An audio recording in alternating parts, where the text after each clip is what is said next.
In my presentation, I will talk about the role rock and roll and popular culture played in Yugoslavia's cultural policy and its internal and foreign relations during the Cold War.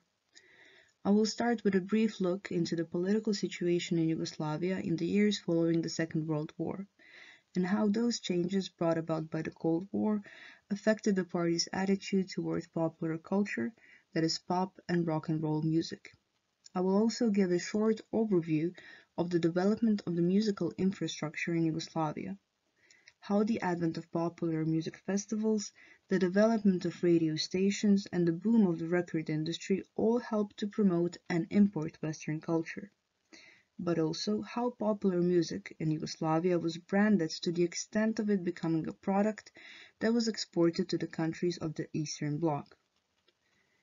Most of the literature on popular culture in Yugoslavia during this period talks about the way the governing bodies dealt with the new trend. However, although my research is still in its preliminary stage, the main idea is to approach this topic bottom up. In other words, how the people and the pop, rock and roll artists created popular culture in Yugoslavia.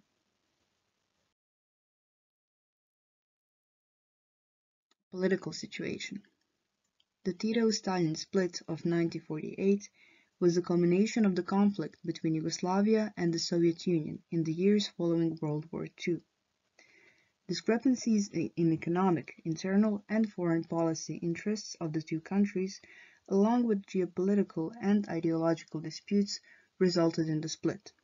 However, the impact of Yugoslavia's expulsion from the Cominform on its cultural politics was not immediate, as Yugoslavia continued to rely on import of goods from the Soviets. Soviet ideology was still present in Yugoslavia's politics, as well as in other areas, such as school curriculums, media reportages, and cultural and educational programs in general. But the split also pushed Yugoslavia to think of alternative approaches to socialist government, to affirm its own model of market socialism, which was based on a combination of workers' self-management, or samoupravljanje, decentralization, and social ownership. From the 50s onwards, Yugoslavia began to strengthen its economic and cultural ties to the West, seeking its economic, military, and political support, which resulted in a unique combination of Western-style economy and socialist politics. The split, however, was not the end of Yugoslavia's connections to the countries of the Eastern Bloc, as it re-established a very profitable relation following Stalin's death in 1953. Yugoslavia also began forging links with many countries of the developing world through the founding of the Non-Aligned Movement in 1963. Music in Yugoslavia. After the war, two main categories of music in Yugoslavia were folk music and serious music, which was a term commonly used for classical music. Folk music was privileged in the party's cultural politics between 1945 and 1948 because the party tried to, in a way, endear itself to an overwhelmingly rural population. On the other hand, the party also invested in the development of classical music, as it considered it to have an educational function. As for the third category, popular music was almost taken for granted. It was considered as a category of lesser artistic and educational value, and in a way inappropriate for the cultural expression of communist ideology. Yet, it became a particular object of cultural anxiety. Popular music symbolized Western liberalism, modernity, and prosperity, and was highly popular among Yugoslavia's youth. Popular music on the Yugoslavian territory already existed prior to the war, through import of Western genres such as jazz and schlagers.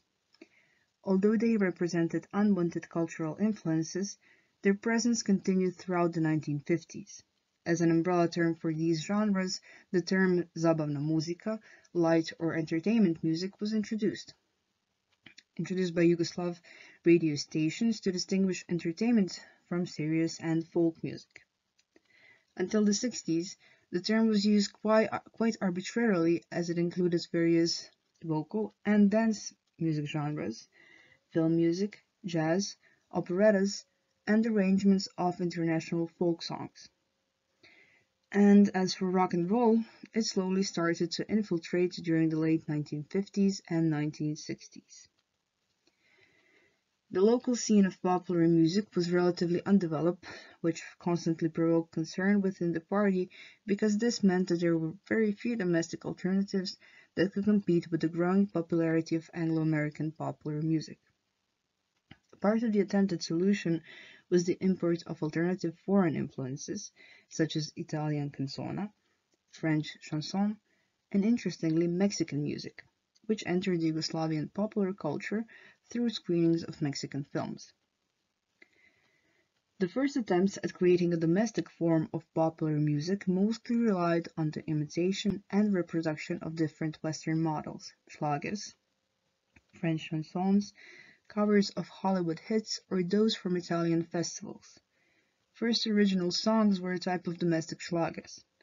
The singer would be accompanied by an orchestra singing simple, appealing melodies with mostly sentimental, love-themed lyrics.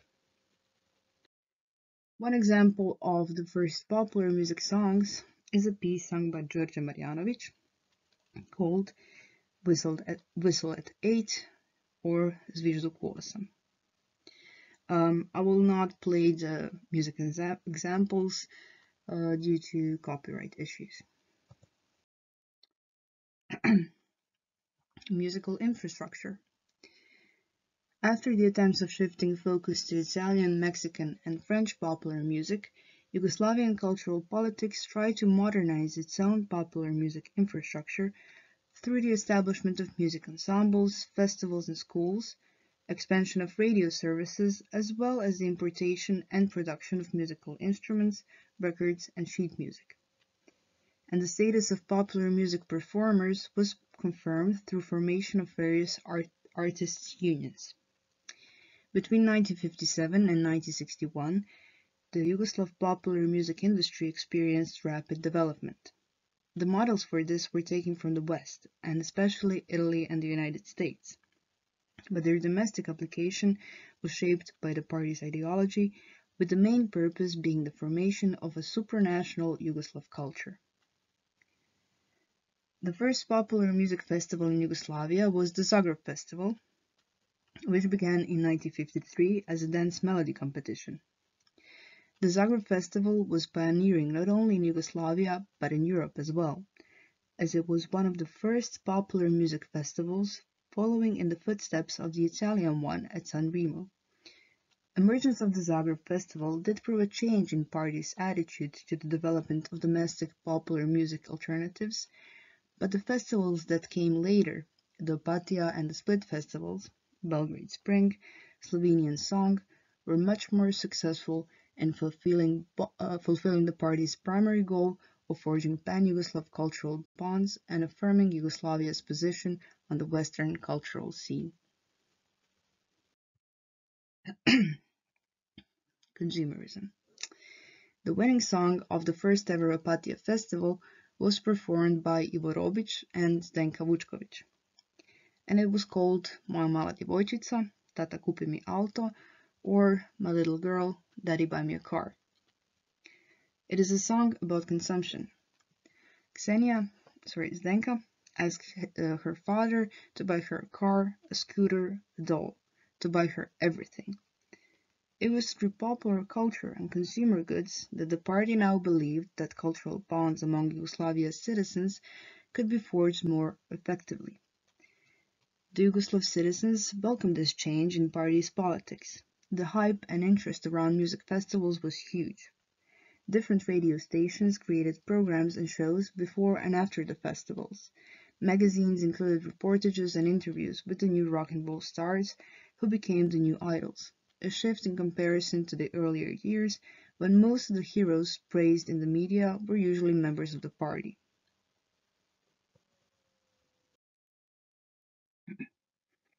Electricians and the breach of rock and roll music.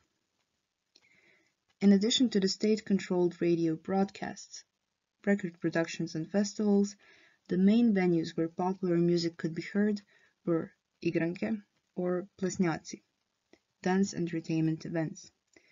and they were held in popular student clubs or at open public spaces such as sports stadiums. At first, these events included a variety of musical genres as they had to appeal to a diverse audience, from revolutionary songs and dance folk music to from different Yugoslav regions to the latest arrangements of American dance tunes. These arrangements were the so-called prepjevi, covers, which lyrics were translated into Serbo-Croatian language. In this context, in urban areas, the previously common jazz band setup started to shift towards bands with electrically amplified instruments. At first, they were called mostly pejoratively electricians, električari. Although in the unofficial narratives of Yugoslav popular music history they represented the breach of rock and roll culture, this period of Yugoslav rock and roll was actually extremely apolitical, as the performers mainly performed love-themed schlagers or covers of the original songs, and in turn received the party's support. The classical rock and roll band setup gradually infiltrated into the state-sponsored popular music festivals and replaced the big band festival orchestras that would accompany the singers. First such instance was the performers of the band Bijele Strele on the Zagreb Festival in 1963.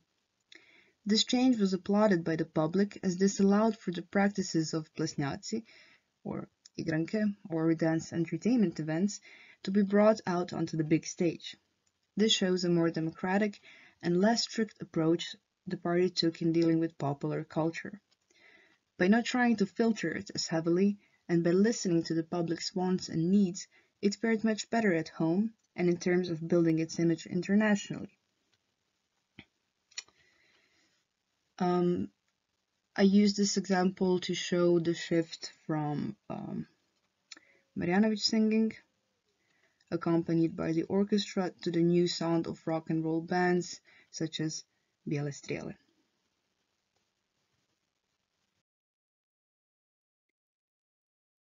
Western popular music became a part of Yugoslav culture quite rapidly. Yet there were still certain rules and conventions Yugoslav artists had to follow to be allowed to perform zabavna muzika. When performing, they had to stand still in front of the microphone, and their hand movements had to be stylized and balanced. Dancing or shaking was thought of as controversial and undignified. It came as no surprise, then, that George Marjanovic's performance in Niš, Serbia, in 1963 caused mass euphoria when he broke these stage rules. Although his songs do not sound rock and roll, he managed to introduce the spirit of American rock and roll by impersonating stars like Elvis Presley, moving and dancing freely with the microphone in his hands, and making physical contact with the audience.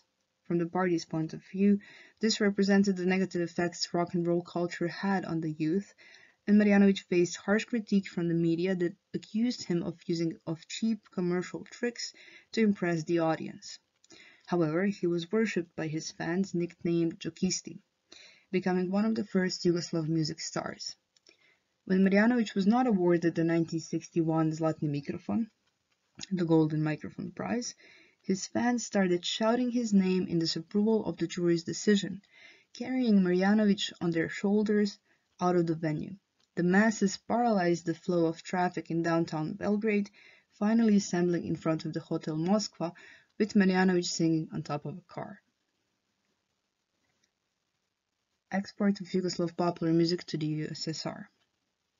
Although Marjanović was perceived to be controversial for impersonating American artists' stage performances and not following the party conservative rules on proper stage conduct, Marjanović managed to build a very successful career that was fueled by tours of the Soviet Union as part of the cultural exchange programs.